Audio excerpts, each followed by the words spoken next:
अस्सलाम वालेकुम मोअज़्ज़ज़ ख़वातीन और हज़रात, प्रोग्राम हस्बे हाल के साथ मैं हूं आपका मेज़बान अली मुमताज़। नाज़रीन, सास और बहू की एक दूसरे को नीचे दिखाने की ख्वाहिश एक बेटे के लिए माँ और बीवी के रिश्ते में तवाज़ुन कायम रखने में सबसे बड़ी रुकावट है, जिसकी वजह से उसकी सेहत और काम दोनों ही असरअंदाज होते हैं। आइए देखते हैं कि आज कुद्दूस साहब की फैमिली में क्या चल रहा है। ओ कहाँ वारागर्दी करते फिर रहे हो? ओह, रिम झिम पड़े फुआर, तेरा मेरा नित का प्यार। खैर है, बड़ी कोयल बने हो। वो शरफू, ये बाहर कौन इतनी लंबी बेल बजा रहा था? नहीं नहीं साहब जी, बेल तो कोई भी नहीं बजा रहा, वो बारिश का पानी बेल के अंदर चला गया, वो खुद ब खुद बज रही है। तो ये अब्दुलसलाम से कहना था ठीक कर दे। वैसे तो ये हम पे बड़ा रोब डालता है कि मुझे इलेक्ट्रिशियन का सारा काम आता है। भाईजान, मैं बारिश में बिजली के काम को हाथ नहीं लगाता। क्यों नहीं हाथ लगाते? तुम्हें करंट पड़ भी जाए तो इतनी मोटी जिल्द में से बिजली कैसे गुजरनी है? भाईजान, करंट पड़ जाता है। अल्लाह खैर करे, किसे पड़ गया करंट? अस्सलाम वालेकुम जी, दुरानी साहब। क्या हाल है? खैर से फारग ही बैठे हो? दुरानी अंकल, करंट की बात हो रही थी। हाँ, लगता है अब्दुल सलाम की कोनी किसी चीज से लगी है। बहुत बुरा करंट पड़ता भाई। उस चीज को, क्योंकि अब्दुल सलाम को करंट नहीं पड़ता, इसे तो कुत्ता नहीं पड़ता। इसे एक दफा मोहल्ले में कुत्ता पड़ा था, इसने कुत्ते को पूंछ से उठा के इस कदर जोर से दीवार से मारा है, उसके बाद सारे कुत्ते समझ गए हुए हैं इसके नजदीक नहीं जाना। सर जी, इतनी जोर से दीवार में मारा था कि कुत्ता गूंगा हो गया था। तो फिर पड़ा किसे करंट? और यार, किसी को नहीं पड़ा दुरानी साहब, वो बारिश की वजह से हमारी डोर बेल खुद ब खुद बजना शुरू हो गई थी, उसकी बात कर रहे थे। और शरफू जी, इलेक्ट्रिशियन को बुला के ठीक करवाओ भाई बेल। जी भाई। अब्दुल सलाम तो तुम्हें बता रहा है कि वो बरसात में इलेक्ट्रिशियन का काम नहीं करता। पहले कौन सा मामू सारा साल किसी और काम को हाथ लगाते हैं? इनका तो जब भी हाथ लगा है चनों को, पराठों को, लस्सी को, हाँ भुने हुए गोश्त को तो ये दोनों हाथ लगाते हैं। यकीनन किसी सियाने ने पहली दफा अब्दुल सलाम को ही देख के कहा होगा, काम का न काज का, दुश्मन अनाज का। दुरानी साहब, ये कहावत अब्दुल सलाम की पैदाइश से बहुत पहले की है। ओ भाई, दुनिया में उस वक्त भी ऐसे लोग थे। बहादुरानी साहब, क्यों नहीं काम का मेरा भाई? सारे घर का बोझ तो मेरे भाई के सर पर है। शरफू का तो बस ऐसे नाम ही है जी। चले साहब जी, मेरी तनख्वाह भी अब्दुल सलाम को दे दिया करें। शरफू, क्यों खाम खा इतनी अच्छी बात कर रहे हो? ओहो, फजूल बात कर रहा है। बेगम साहबा, मैं तो 24 घंटे एक टांग पे खड़ा रहता हूँ, काम से फुर्सत ही नहीं मिलती। चुप रहो, तुमसे किसी ने सफाई नहीं मांगी। कदूस भाई, तुम भी बड़े सादे आदमी हो यार। यार, तुम्हें तो नौकर ने बेवकूफ बनाया हुआ है। एक टांग पे खड़े होकर तो बंदा काम कर ही नहीं सकता। मैंने जब भी साहिल समंदर पर बगले को एक टांग पर खड़े हुए देखा है, वो सोया होता है, काम तो कर ही नहीं रहा था। सर जी, बगला मुलाजमत नहीं करता, वो वेला होता है। शरफू, जब भी देखो वेले खड़े होते हो। कितनी मर्तबा मैंने तुम्हें कहा किचन में जो बर्तन गंदे होते हैं उन्हें साथ साथ धोते रहा करो, वरना चिपकलियां फिरती हैं। चलो, जिस घर में भी झांको, शामत हमेशा नौकर की आई होती है। तो और क्या बीबी जी, मैंने सारे बर्तन धो दिए थे, बल्कि मैं तो किचन को बंद करके भी आ गया था। ये अब्दुल इस्लाम साहब ने खोला है। ओ भाई, मैंने तो किचन आप ही के लिए खोला था। आए मेरा प्यारा भाई, मेरा कितना ख्याल रखता है। हाँ जी, हाँ जी। इस घर में किचन या सिर्फ अब्दुल सलाम के लिए खुलता है या आप ही के लिए खुलता है? उसकी आप ही कह रहा हूँ। अबे वो खुराक पीसने वाले ग्राइंडर, तुम तो किचन खोलते हो ना, मैं फायर खोलता हूँ। तुम किचन उस वक्त खोलते हो जब तुम्हें भूख लगी हो, और मैं फायर उस वक्त खोलता हूँ जब मेरा शौक जागा हो। ओहो पापा, आप तो बस कर दिया करें। ओके माय डियर, आपने की है बात। कर लेता हूँ, मामू के टॉपिक से फुर्सत मिले तो कोई बात हो ना।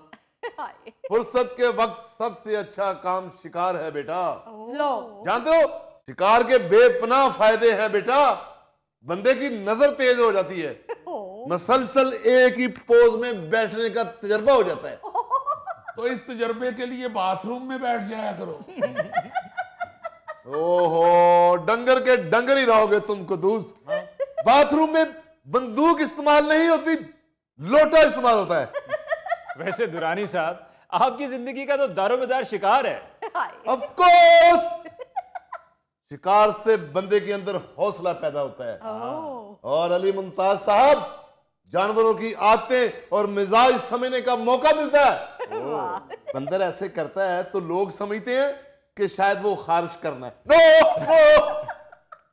वो खारिश नहीं करता। जब वो उदास बैठा होता है तो अपने आप को गुदगुदी करता है कि उसकी हंसी निकले। दुरानी अंकल, ये बात समझने के लिए आप कितनी देर बंदरों में रहे हैं? अभी भी मैं बंदरों में ही हूं। हटो।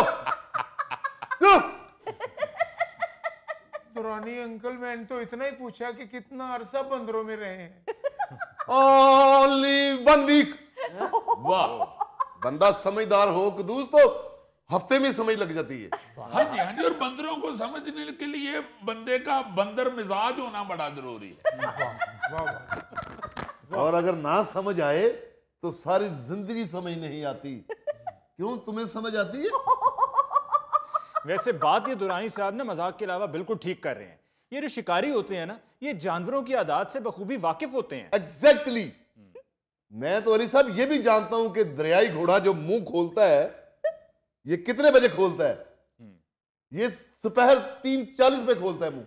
अच्छा। हाँ, क्योंकि उसका कैलूले को दिल कर रहा होता है, जुमाइया ले रहा होता है। लोग समझते हैं कि ये किसी को काटने लगा। क्यों काटेगा वो? उसके किसी ने प्लाट पे कब्जा कर लिया। बिल्कुल ठीक, बिल्कुल ठीक। वो तो रहता ही छप्पड़ में है, उसके पास प्लॉट थोड़ी होता है। मुझे खुशी हुई अली साहब के उसकी रिहाइश का आपको पता है। लेकिन दुरानी अंकल, ये सब का हमें क्या फायदा? और नॉलेज बढ़ता है, शिकार करना आसान हो जाता है। वाह। लेकिन बेटा तुम्हारे लिए ये काम मुश्किल है, क्योंकि तुम बंदूक उठाओगे तो तुम्हारा कंधा भी निकल सकता है। क्या कहने, क्या कहने। बहुत अच्छे, अच्छे। तुम मुझे नहीं दाद देते, मैं तुम्हारी हर फजूल बात पे भी वाह वाह कर रहा होता। क्यों दूं तुम्हें दाद? तुम राहत फतेह अली खान हो। ये शिकार पे लेक्चर बाद में सुन लीजिएगा, पहले बेटे की सुन लें जो आपकी बहू पट्टी पढ़ा कर लेकर आई है। शरफू, चाय बना के लाओ। मैं हर लेक्चर के बाद 1 कप चाय पीता हूं। जी सर। सर, तेज पत्ती या दूध पत्ती? तेज पत्ती। तुम्हें मैं क्या दूध पत्ती पीने वाला लगता हूं? तेज जाओ, जैसे चीता जाता है। चलो सुनाओ जी, जो बेगम अंदर से पट्टी पढ़ा के लेकर आई है। ओ अम्मा, बेगम ने कोई पट्टी नहीं पढ़ाई। अच्छा, ये भी बड़ी अजीब बात है जो कि हमारे घरों में हमने अक्सर देखी है कि अगर बेटे को कोई बात वालिदैन को पसंद नहीं आती तो वो फौरन कह देते हैं कि जी ये पट्टी उसकी बीवी ने उसे पढ़ाई है। और हमारा बेटा उनकी नज़र में कहते हैं जी बड़ा सूफी है, बड़ा अच्छा है, बड़ा ताबेदार है। और जो कहा जा रहा है वो बेगम की तरफ से पढ़ाया जा रहा है। हाँ जी। वैसे तो हमारा घर खुला है, अच्छा है, लेकिन एक कमरा मजीद होना चाहिए। ये घर खुला है तो अब्दुल सलाम इस घर में रह रहा है ना। सनी बेटा, तुमने क्या करना है? मजीद एक कमरा। सेहत तुम्हारी जितनी है, तुम किसी खुड में भी घुस जाओ तो वो 90% खाली रहती है।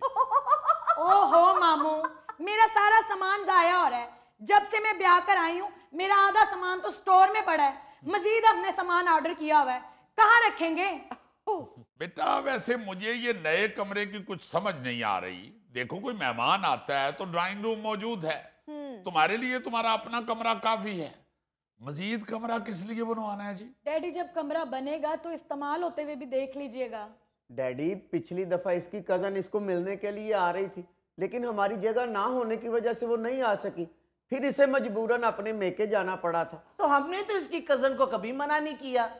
आपने मना नहीं किया, लेकिन इस घर में एक ही फालतू कमरा है जिसमें मेरी नंद आके रह रही थी। ओ बेटा, ये तो इत्तेफाक है ना कि तुम्हारी नंद आई हुई थी, वो हर वक्त तो यहाँ नहीं होती।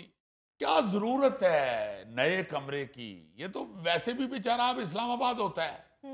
अगर कोई तुम्हारी कजन आएगी तो वो तुम्हारे कमरे में तुम्हारे साथ ठहर जाएगी। हाँ। नया कमरा बनाने की क्या जरूरत है यार? बिल्कुल सही बात है जी, क्या जरूरत है नया कमरा बनाने की?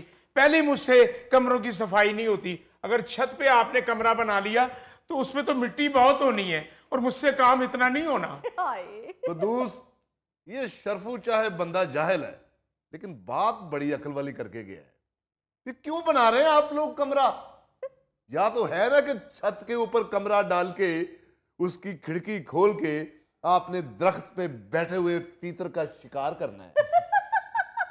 सिर्फ सोने के लिए कमरा क्यों बनाना है? अली साहब जी, मैं जब भी जंगल में गया हूं, चीता अकेला किसी दरख्त के टांग पे सोया होता है। उसने तो कभी नहीं शोर मचाया कि मुझे कमरा बना के दो अलहदा, मुझे अलहदा कमरा चाहिए। ऐसे दुरानी साहब, माजरत चाहता हूं, आपका माशाल्लाह जंगल के हवाले से नॉलेज तो बहुत है, लेकिन इस नॉलेज ने आपको थोड़ा सा पागल भी कर दिया है। थोड़ा सा पागल तो हर पाकिस्तानी है। आप खोल के देखें सोशल मीडिया, थोड़ा सा क्या बहुत ज्यादा एक दूसरे को पागल कह रहे हैं। हाँ, ये तो है। पुरानी अली मुमताज साहब पढ़े लिखे आदमी हैं, उन्होंने इसलिए तकल्लुफन तुम्हें थोड़ा सा कहा है। यकीन मानो वो भी बहुत ज्यादा कहना चाह रहे थे। Is this true? रिकॉर्डिंग के बाद बताऊंगा। चले डैडी बनवा दे एक कमरा। आए फिर तुम कहोगे ऊपर एक छोटा सा किचन भी बनवा दे।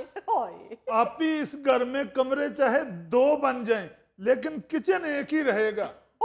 और उस एक किचन में आप कुछ भी नहीं रहने देंगे। देखा देखा, आ गई ना बिल्ली थैले से बाहर। असल कहानी कमरे की नहीं किचन की है। ओहो, क्यों बिल्ली आई थैले से बाहर? उसको नहर पे क्यों नहीं छोड़ के आए? दोबारा कैसे पकड़ेंगे उसको? सॉरी दुरानी साहब, वो थोड़ी सी पागल वाली बात मैं वापस ले रहा हूं। सुन रहे कुदूस? सुनो तुमने, एक पढ़ा लिखा बंदा मेरे से सॉरी कर रहा है। अम्मी, आपको किचन से मसला है ना बनवा कर दें, लेकिन एक कमरा तो बनवा देना।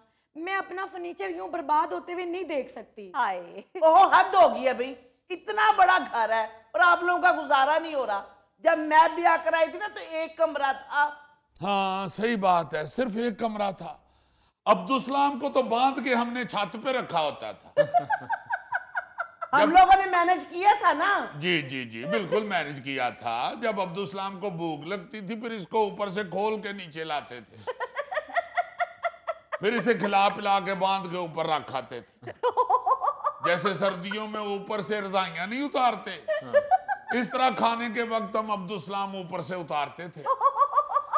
देखिए बीबी, अगर वो आपकी बात मानने को तैयार नहीं है, कमरा नहीं बनवाना चाहते हैं, तो इसका मतलब है कि कोई बजट का मसला होगा या कोई और प्रॉब्लम भी हो सकती है। आपको चाहिए कि आप मैनेज करें। मैंने देखा है कि आपके ससुर कुद्दूस साहब आपसे हमेशा ताउन करते हैं, आपके साथ खड़े होते हैं, लेकिन अगर इस मामले में वो भी एतराज कर रहे हैं तो फिर आपको उनकी बात माननी चाहिए। वो यार, एतराज किस बात का अली मुमताज साहब? बजट का भी क्या मसला होना है? हमने तो अपनी गुजार ली हुई है। अगर हम किसी तरह पैसे की भी बचत कर रहे होते तो इन्हीं के लिए कर रहे होते हैं। सब कुछ इन्हीं का है, हमने कौन सा यहाँ बैठ रहना है? कल कला को अल्लाह ना करे अब्दुलसलाम को कुछ हो जाए तो इसका कमरा भी इन्हीं का है। अल्लाह खैर करे, अगर बात यहाँ तक पहुंच गई है तो बना दे इनको एक नया कमरा, मुझे कोई इतराज नहीं। लेकिन मुझे इतराज है और रहेगा। मैंने कहा था ना कि कोई नहीं मानेगा। अंदर तो बड़ा कह रहे थे कि मैं बात करूंगा, अब मुंह में घुंघनियां डाल के बैठ गए हो। कर तो रहा हूं, और क्या बंदूक तान लूं? बंदूक सिर्फ शिकार पे तानने के लिए होती है। मैं तुम्हें बंदूक को हाथ नहीं लगाने दूंगा। हाँ, अगर तुमने अब्दुलसलाम पे तानी है तो पकड़ो। वैसे दुरानी साहब, आपकी पर्सनैलिटी तो ऐसी नहीं है कि आपको ये कहा जाए, मगर तुम ही फैसला करोगे क्या करना चाहिए। ओ, वैसे तो जंगल में जब 2 जानवर आपस में सींग फंसाते हैं, हाँ, तो वो मेरा ही फैसला मानते हैं और मेरी बात को पत्थर पे लकीर समझकर मानते हैं। लेकिन यहाँ बात मेरी बेटी और मेरे दामाद की है, तो मेरा फैसला यही है कि घर में अजाफी कमरा बनाने की कोई जरूरत नहीं। अस्सलाम वालेकुम अंकल। वालेकुम, क्या हाल है बेटे? जी मैं ठीक, आप सुनाएं? क्या अल्हम्दुलिल्लाह। आयजा कहाँ है? वो आ रही है, गाड़ी से सामान ले रही है। ओ गुड, उसे ही निकालने दिया करो, तुम ना निकाला करो सामान, डॉक्टर ने मना किया हुआ है। कर्नल साहब पापा देखें अब इरफान भाई आ गए हैं, कहाँ रहेंगे ये? ओ बेटा क्यों फिक्र करती हैं आप, इरफान भाई तो 4 इंच की दीवार पे भी सो जाते हैं। नाज़रीन, इसके साथ ही हम लेते हैं एक ब्रेक, मिलते हैं ब्रेक के बाद। सियाने कहते हैं हर चमकती चीज सोना नहीं होती और हर बुर्खा पहनने वाला शख्स औरत नहीं होता। वाह वाह वाह वाह गोगा साहब, आज तो कतीला शफाई लगे हो।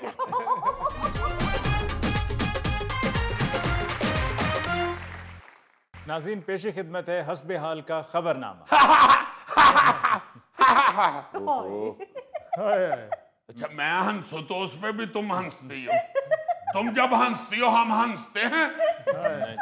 नायरीन, इसे छोड़ें, आप न्यूज जेम्स बॉन्ड 0092 को सीरियस ले चुके। आज जो खबर है वो इंतहाई सीरियस है, मगर उसमें जरूर आप भी करेंगे सुना दो फिर।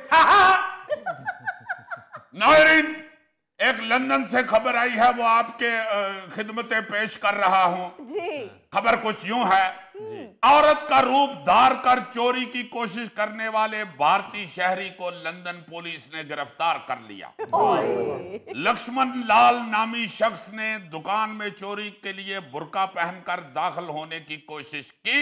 अच्छा। उसका मशकूक रवैया देखकर दुकान के अमले ने फौरी तौर पर पुलिस को इत्तला कर दी और पुलिस ने मौका पर पहुंचकर उसे भेष बदलने और चोरी की कोशिश करने के जुर्म में गिरफ्तार कर लिया। पुलिस ने आगे चोर नू क्या होना, कुंड मुकड़े तो लाओ यार, कुंड मुकड़े तो लाओ यार। और आगे से चोर ने कहा होगा, मुंडिया मुंडिया दुपट्टा छड़ मेरा निशर्मा दा कुंड लाईदा, ओ नी सजना नु तड़ पाईदा।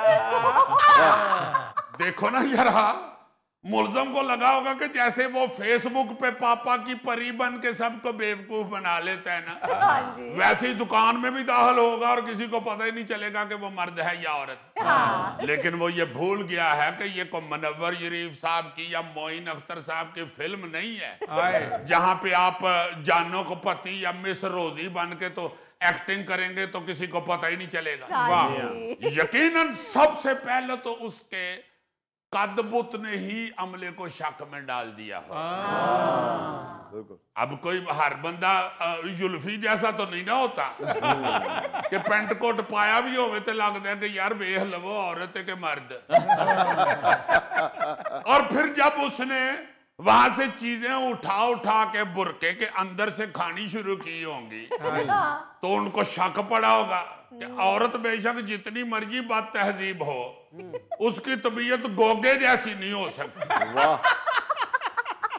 ये जो बुरके के अंदर से खा रहा है यकीनन को गल मशकूक ही है।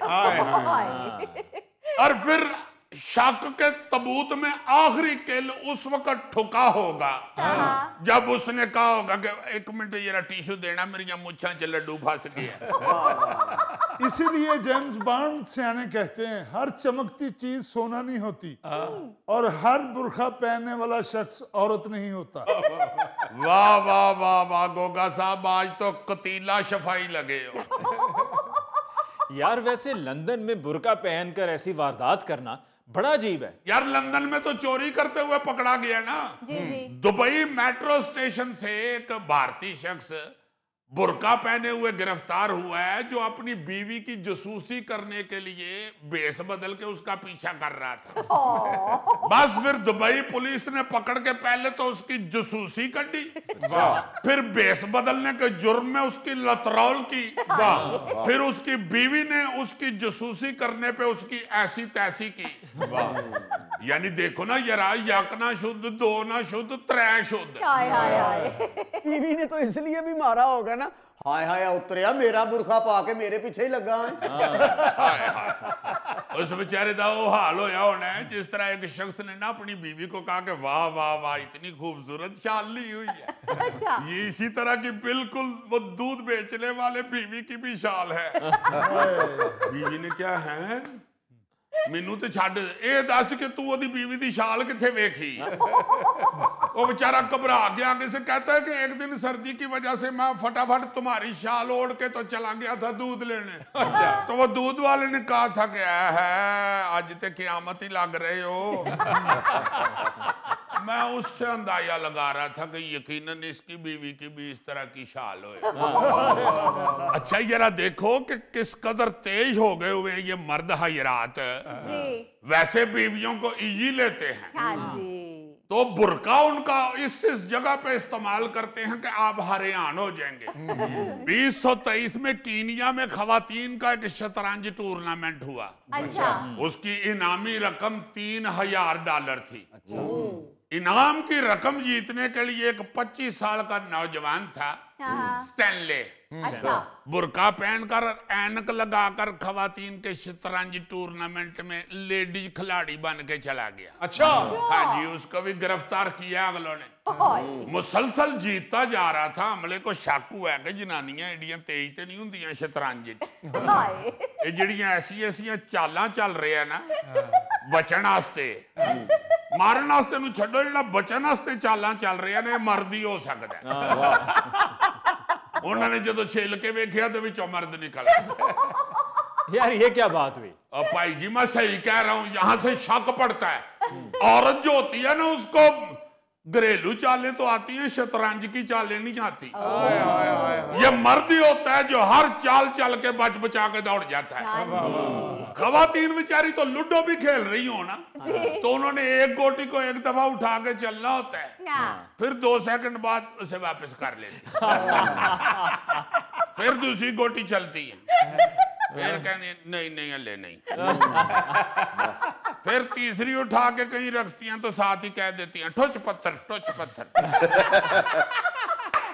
वो बेचारी तो चाल चलते हुए भी कंफ्यूज होती है।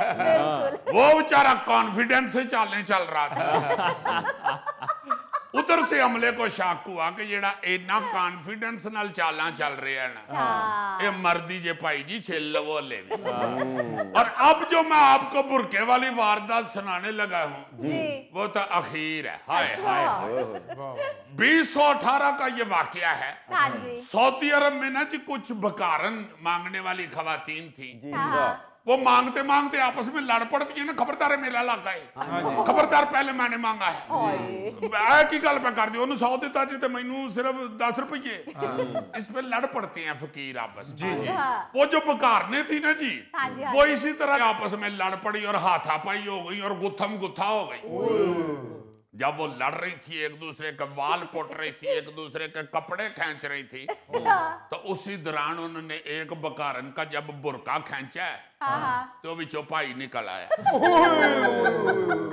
उन्होंने आपस च लड़ाई छड़ी तो डांगा फड़ के उन्होंने कुटन लग पई। ये तो आपको मैंने इंटरनेशनल बुरका वारदातें सुनाई हैं। अब आ जाते हैं जरा लोकल वारदातों की तरफ। 2020 में गुजरावाला में एक अनोखी स्टोरी सामने आई। बेरोजगारी से तंग एक किराएदार ने बुरका पहनकर मालिक मकान को ही लूट लिया, लेकिन बेचारा पकड़ा गया। मेरा ख्याल है खवातीन ने बुरका दम कराया होता है। ये अगर कोई मर्द पहने ना तो वो पकड़ा जरूर जाता है। वो बेचारा पकड़ा इसलिए गया कि दौराने वारदात मुलजम की आवाज पर मालिक मकान को जरा शक हुआ कि यार ये हल्की फुल्की आवाज जिदे कोलों मैं किराया लेना ओदे नाल मिलदी है भाई। इस आवाज ते एक बंदा कहंदा हुंदा है कि भाई जी सिर्फ 3 दिन दे दियो फिर जरूर दे देंगा किराया। उसने पुलिस को इत्तला कर दी और पुलिस ने बंदे को पकड़ लिया और कुटापा चढ़ा जब तो उस बेचारे ने रोना शुरू कर दिया। कहता है जी मैं कोरोना की वजह से बेरोजगार था, लेकिन मालिक मकान मुझे किराया लेने के लिए धमकियां दे रहा था भाई। फिर मैंने मजबूरन बुरका में नहीं था पहनना, मैंने पहन लिए। फिर मैंने बुरका पहन के इसी से पैसे छीन के इसी को किराया देना था। अल्लाह जानता मैं कोई चोरी नहीं की थी। ਇਹਦੇ ਚ ਕਿਹੜੀ ਬੇਈਮਾਨੀ ਇੱਕ ਬੰਦੇ ਕੋਲੋਂ ਪੈਸੇ ਲੈ ਕੇ ਉਹਨੂੰ ਵਾਪਸ ਕਰ ਦੇ। वैसे ये हुआ कि उसके इस तरह के रोने पिटने से ना जी पुलिस को तरस आया जी अच्छा फिर पुलिस वालों ने खुद पैसे पूहे इकट्ठे करके ना जी तो उस बेचारे का किराया अदा कर मैं ये सोच रहा हूँ कि पुलिस वालों ने तो उस पर रहम किया है उसके साथ हमदर्दी की है हाँ जी ये ना होवे हुण अगले महीने वो पहली तरीक नूं बुरखा पहन के सीधा थाने ही टुर जावे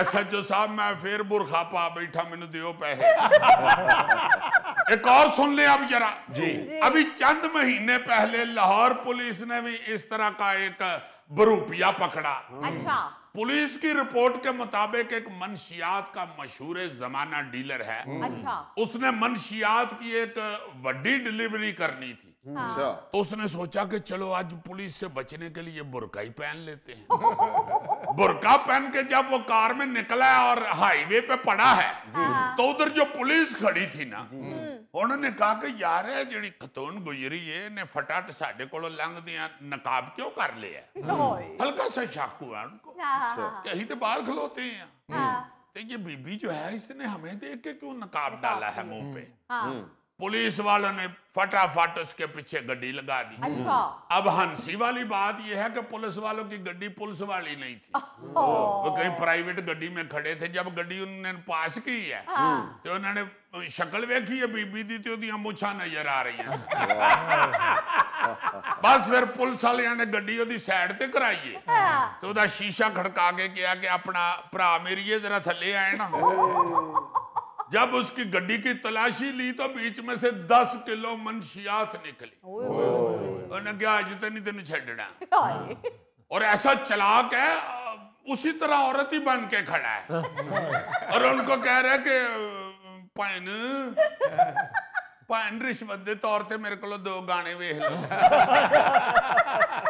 उन्हें कहा यार तू थाने चल तेनू असी म्यूजिक नाल नहीं छेतर नाल नचावांगे यार ये अजीब बात है कि ये बुर्का माओ बहनों बेटियों की पहचान होती है हाँ जी। और ये जाहिल लोग इस बुरके को किस काम के लिए इस्तेमाल कर रहे हैं बिल्कुल सुन रहे हो गोगे सुन रहे हो जी सिर्फ उसको एंकर ना समझा करो सियाना आदमी समझ के उसकी बातों पे अमल भी किया करो मैनू कह रहा ही मेरे बुरके नू किन्ने थान लगणगे भाई जी एक और सुने जरा लोकल वारदातें तो बड़ी हैं हमारे पास 2021 में कराची स्टील टाउन पुलिस ने एक बुरका पोश गैंग पकड़ा था पूरा जो बुरके पहनकर मोटरसाइकिल चोरी करता था और वो भी सारे के सारे पकड़े गए अच्छा और पकड़े पुलिस ने इस तरह के वो जो स्टील टाउन पुलिस थी हाँ जी हाँ जी वो चेकिंग कर रहे थे अच्छा उन्होंने जब इनकी चेकिंग की है मोटरसाइकिल के कागजात तलब किए तो उस दौरान बुर्का पहने हुए शख्स ने घबरा के इधर उधर देखना शुरू कर दी पुलिस को शक हुआ तो उन्होंने उसका बुर्का जरा हटाया मूंछें निकल आई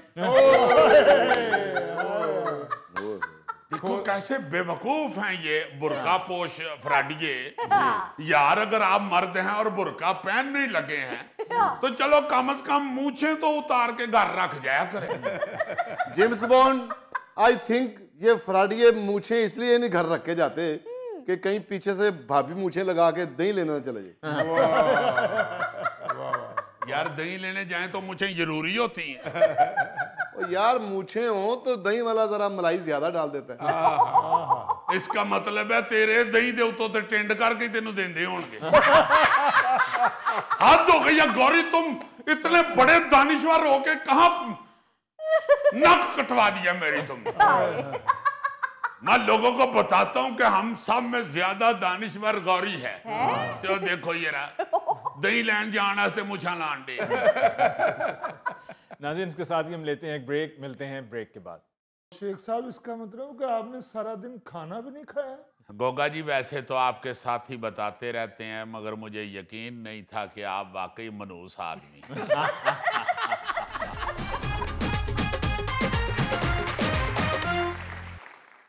नाज़रीन पाकिस्तानी सियासत के सीनियर सियासतदान बल्कि यूं कहना चाहिए कि सियासत के नब्ज़शनास शेख रशीद अहमद साहब हमारे साथ आज स्टूडियोज में मौजूद हैं उनसे बात करते हैं। अस्सलाम वालेकुम शेख साहब। वालेकुम अस्सलाम माली मुमताज साहब। वो क्या है कि बनती नहीं है बात तो फिर बात क्या करें बिगड़े हुए हैं शहर के हालात, क्या करें। लेकिन शेख साहब, जब मैं सुबह घर से निकला हूं तो हालात तो बिल्कुल ठीक थे। अली मुमताज साहब समझाएं अपने दानिश्वरों को। हाँ जी। शेख रशीद की सीधी बात इतनी सीधी नहीं होती। ये शेर की तशरीह ढूंढ रहा है। तुम्हें क्या खबर मेरे हमसफर, क्यों खफा है मुझसे वो चारागर। दिल ही नहीं करता बात करने को, अब बात करने के लिए बचा ही क्या है। मैं तो आप यकीन माने कई कई दिन फ्रीडम हाउस में गुजार देता हूँ। शहर आने को दिल ही नहीं चाहता। वहीं जानवरों से खेल लिया, कभी गार में जाके लेट गए, कभी झील में कश्ती चला ली, कभी पहाड़ पे चढ़ गए। एक दिन तो अली मुमताज साहब मैं सारा दिन गार में से निकला ही नहीं। वो मेरे मुलाजमों ने समझा शायद शेख साहब घर वापस चले गए हुए।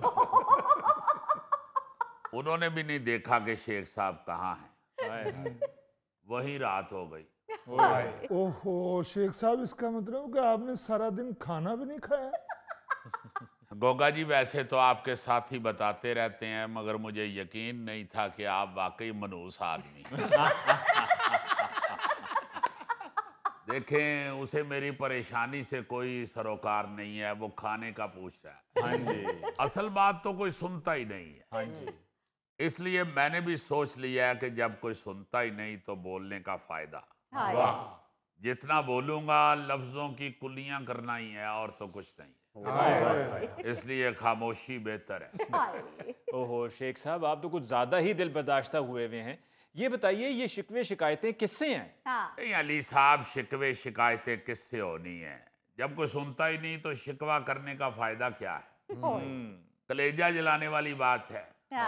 वो क्या कहा था मुनीर नियाजी ने, शिकवा करें किसी से शिकायत करें तो क्या, इकराएगा अमल की रियाजत करें तो क्या, हरफे दरो गालिब शहरे खुदा हुआ, शहरों में जिक्रे हरफे सदाकत करें तो क्या। क्या बात है, क्या बात। जब कोई सुनने वाला ना हो तो शिकायत किससे करे बंदा, किससे अपनी दिल की बात करे। ओए होए होए होए। हमसे करें शेख साहब अब दिल की बात, हमने आपको इसलिए तो शो में बुलाया है।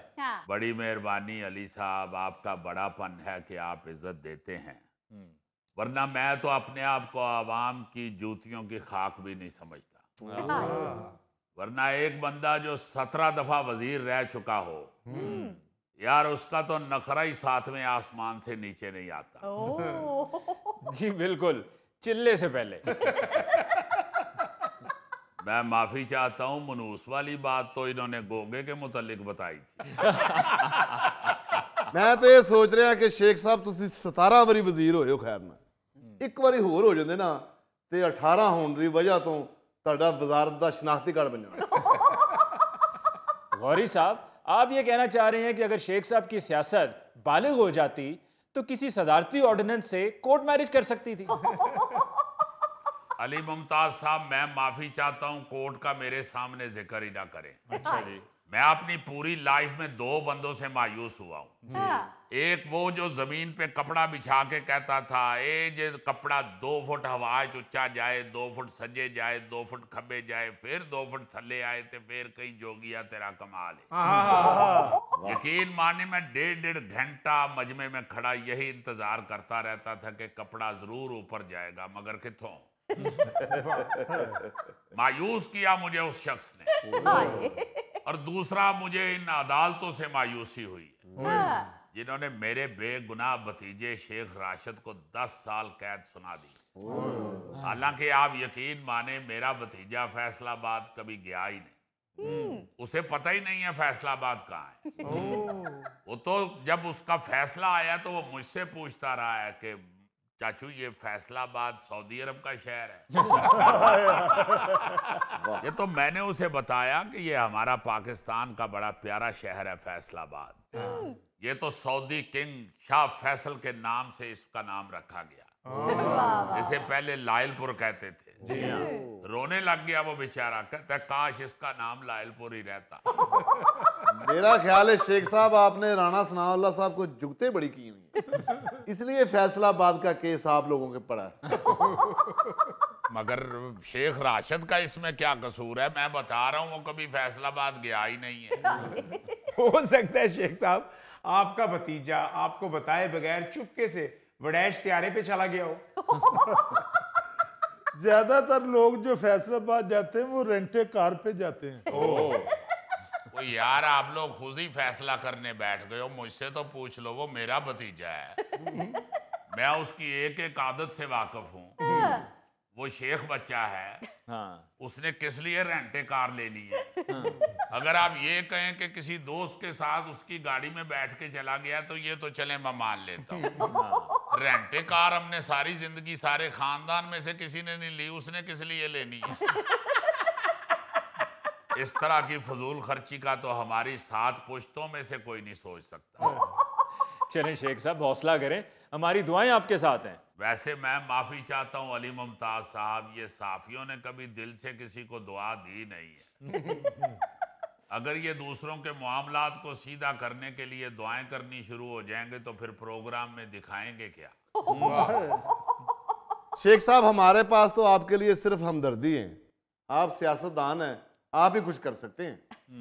वो छोड़े जी सियासत को, सारी जिंदगी सियासत में गुजारी है मगर सबक सिर्फ एक ही सीखा है, ये दुनिया आर्जी है, बेसबाती सी बेसबाती है, सबको अपनी अपनी पड़ी हुई है, सिर्फ अपनी अपनी। सबको अपनी अपनी नहीं शेख साहब, गोगे को तो एक दफा मल्लेदारों से बहुत पड़ी है। नहीं ये दी ते बांधी भी। लगता है शेख साहब को सियासत से किनारा कश होने का इतना दुख है कि इनका फेसबुक अगर देखा जाए तो वो सारा का सारा दुखी अशार से भरा पड़ा है। ओ भाई मुझे क्या दुख होना है, हाँ ये अफसोस जरूर है कि लोगों को ये एहसास भी नहीं है कि वो कितना बड़ा हीरा गवा बैठे। मेरा क्या है, मैं तो फूल की पत्ती से अपना जिगर कटवा लूंगा, लेकिन लोगों को नहीं पता कि वो कितना बड़ा असासा सियासत से गवा रहे हैं। वरना आप खुद देखें, 17 बार वजीर बनने का वर्ल्ड रिकॉर्ड पूरी दुनिया में किसी और के पास नहीं है। मैं तो ये सोचता हूँ कि अगर अपनों को एहसास नहीं है तो गिनीज बुक वालों को क्या ख्याल आना है? वरना जैसा मेरा रिकॉर्ड है, गिनीज बुक वालों को चाहिए कि अपनी बुक उठा के मेरे पीछे पीछे फिरें, मिन्नतें करे मेरी, मुझसे टाइम लेने के लिए, मेरे साथ डिस्कशन करने के लिए, मेरे रिकॉर्ड के बारे में इंटरव्यू करने के लिए। नहीं नहीं नहीं शेख साहब, इसमें तो कोई शक नहीं है, लेकिन ये तो जरा बताएं कि आपने 14 अगस्त पे वो पुरानी वीडियो शेयर की है, नई क्यों नहीं बनाई? तो वीडियो बनाने वाली टीम ही नस गई है। हालांकि आखिरी वीडियो बनाने पे मैंने उन्हें 100 रुपया इनाम भी दिया था, वेल डन बच्चे, जाओ ऐश करो।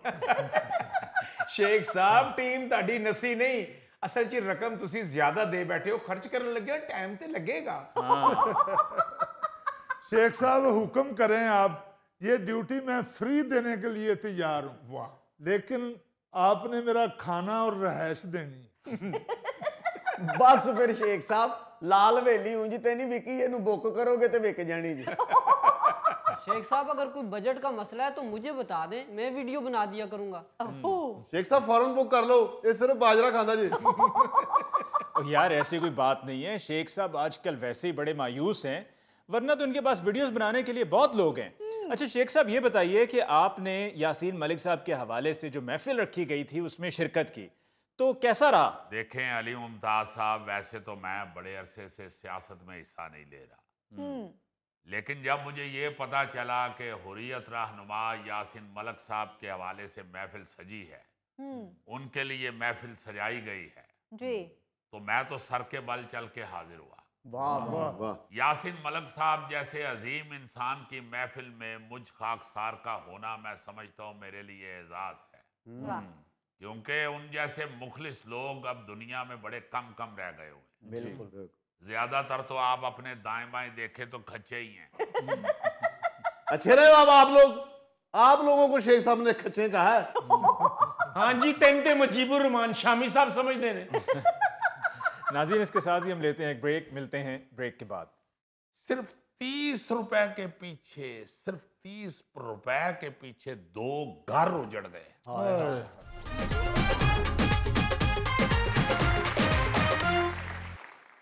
यार अली मुमताज साहब, जिस मौजू पे मैं बात करना चाह रहा हूं, बाखुदा हिम्मत ही नहीं पड़ रही। मगर चूंकि हमारा शो जो है अल्हम्दुलिल्लाह अल्हम्दुलिल्लाह, ये हम सिर्फ मज़ा बराए मज़ा नहीं करना चाह रहे होते जी।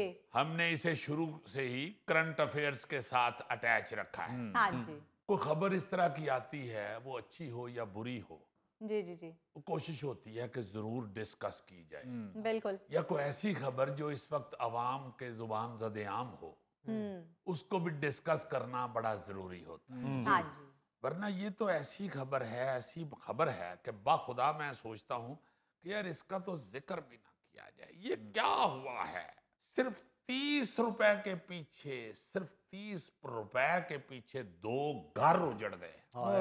अजीजी, क्या तुम वो रायवंड वाले साने की बात कर रहे हो? जी हाँ, होए होए होए होए, देखो ना जरा, ना कोई दुश्मनी, ना कोई झगड़ा, ना कोई गैरत इज्जत का मसला, ना कोई ऐसी यारी दोस्ती कि कोई ऐसा बीच में कोई फड्डा बन गया है। हाँ जी। अनजान लोग और एकदम झगड़े हैं और 2 घर उजड़ गए हैं, 2 घर वीरान हो गए। बिल्कुल। और यार सिर्फ 30 रुपए के पीछे हाय हाय। दोनों घरों में माँ बाप को सूली पर चढ़ा दिया बच्चों ने। हाय हाय हाय। और बाकी तमाम मुल्क को खौफ में मुब्तला कर दिया है कि यहाँ तो घर से बाहर निकलना भी मुश्किल है। हाँ जी बिल्कुल। देखिए जरा यार, 30 रुपए के झगड़े पे 2 सगे भाइयों को पहले कत्ल किया गया। हाँ जी। जो मारने वाले थे उनमें से 2 बंदे पुलिस के हाथों अब मारे गए।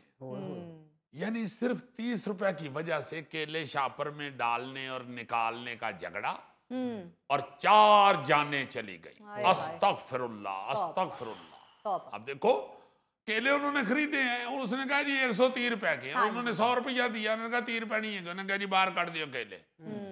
मैं नहीं देने जनाब, तुम केले बाहर काट दियो। उन्होंने कहा नहीं बाहर नहीं कटने। इस पे झगड़ा शुरू हो गया और 4 इंसान मर गए। 4 इंसान मर गए। जो भाई पहले कत्ल हुए हैं वो दोनों कसूर के रिहायशी थे, राशिद और वाजिद। हाँ जी। दोनों दूध का कारोबार करते थे और शहर से घर वापस आ रहे थे। रास्ते में वो बम्बा के इलाके में फल खरीदने के लिए रुके हैं, जहाँ पे उनका वो फल वाले के साथ वो जो रेडी वाला था, हाँ जी हाँ जी, अवैस उसका नाम था। अच्छा। उसके साथ झगड़ा शुरू झगड़ा हुआ है। उसका साथ भाई भी था तैमूर। यार 30 रुपए खुले नहीं है, वो कह रहे हैं तुम केले वापस कर दो।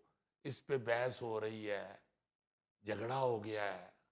वो फिर फल फरोश थे जो अवैस और तैमूर, जी जी, उनके नामालूम साथी भी को आ गए डंडे लेके और क्रिकेट के बैट लेके, और उन दोनों भाइयों को बैट और डंडे मार मार के मार दिया।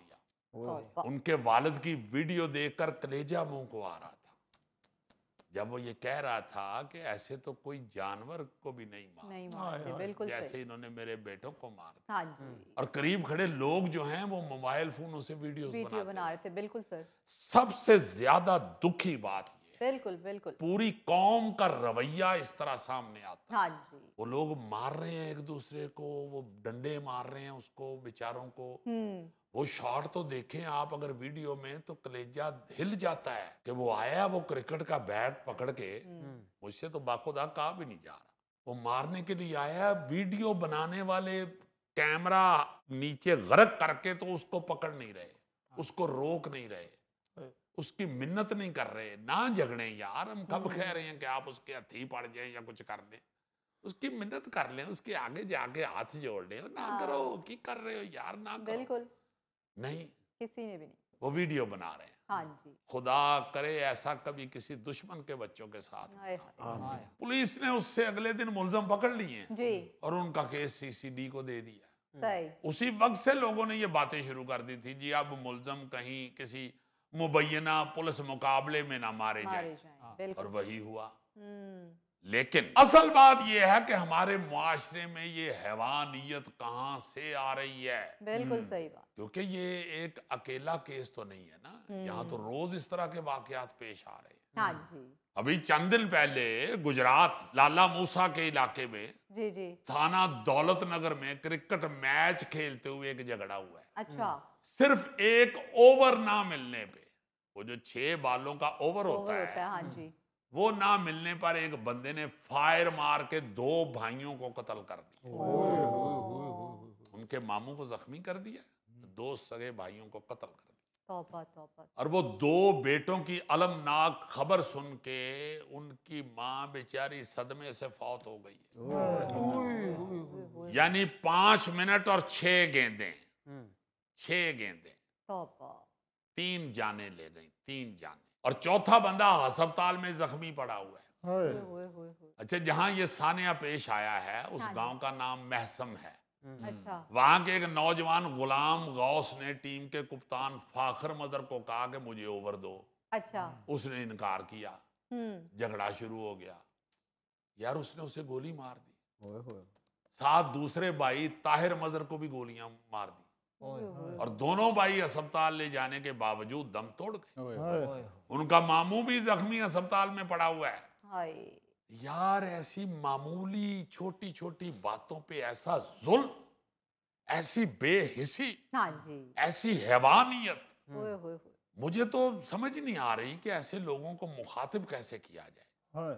क्योंकि इंसान कहलाने के तो ये काबिल ही नहीं, बिल्कुल भी नहीं, इस काबिल ही नहीं है कि इन्हें हाँ। इंसान कहा जाए। ये इंसानियत के जुमरे में ही नहीं आते। बिल्कुल सही बात। ये सिर्फ 2 केस या वाकयात ही नहीं है जिनमें ऐसा जुल्म या दरिंदगी नजर आती है जी, बल्कि सोशल मीडिया पे ऐसे बेशुमार वीडियोस पड़ी हुई हैं। बहुत से। हाँ रोज अखबारों में रिपोर्टें आती हैं जी, कि आज जी। फलां इलाके में लड़ाई झगड़े के दौरान इतने बंदे मार दिए गए, फलां जगह पे लड़ाई झगड़ा हुआ, फलां बंदा मर गया, हाँ जी, छोटी सी बात पे कत्ल कर दिया गया। मैं समझता हूं कि इसमें सबसे बड़ी नाकामी तो मुआशरे की है। पुलिस और अदालतें इसके बाद आती हैं, सबसे पहले मुआशरा जो है ये उसकी नाकामी है। हाँ जी, बिल्कुल।